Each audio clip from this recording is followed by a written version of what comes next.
हाँ, अगर आपको ये हमारा वीडियो पसंद है तो इसे सब्सक्राइब करें और वीडियो को सबसे पहले देखने के लिए बेल आइकन प्रेस करें। धन्यवाद।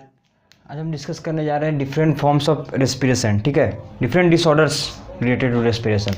पहला क्या है, एगोनल ब्रीदिंग या गैस्पिंग ब्रीदिंग किसको कहते हैं। ठीक है, देखिए इसमें क्या होता है, आपका जो इंस्पिरेशन होगा वो बहुत छोटा होगा और एक्सपिरेशन जो होगा उसका पीरियड बहुत लॉन्ग हो जाएगा। ठीक है, तो brief inspiratory efforts followed by long period of expiration.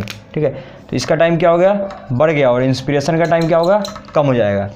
फिर चेनीज स्टॉक सिंड्रोम में क्या है कि शुरू में इंस्पिरेशन शुरू हुआ तो टाइडल वॉल्यूम थोड़ी देर के लिए बढ़ेगा, फिर थोड़ी देर के बाद टाइडल वॉल्यूम कम हो जाएगा, फिर टाइडल वॉल्यूम कम होने के बाद एक पीरियड आएगा एपनिया का, फिर से वही साइकिल रिपीट होगा, फिर टाइडल वॉल्यूम बढ़ेगा, फिर कम होगा, फिर एपनिया होगा। यदि ऐसा किसी में मिल रहा है तो उसको क्या हुआ है, चेनीज स्ट्रोक रेस्पिरेशन बोलेंगे उस टाइप के रेस्पिरेशन को।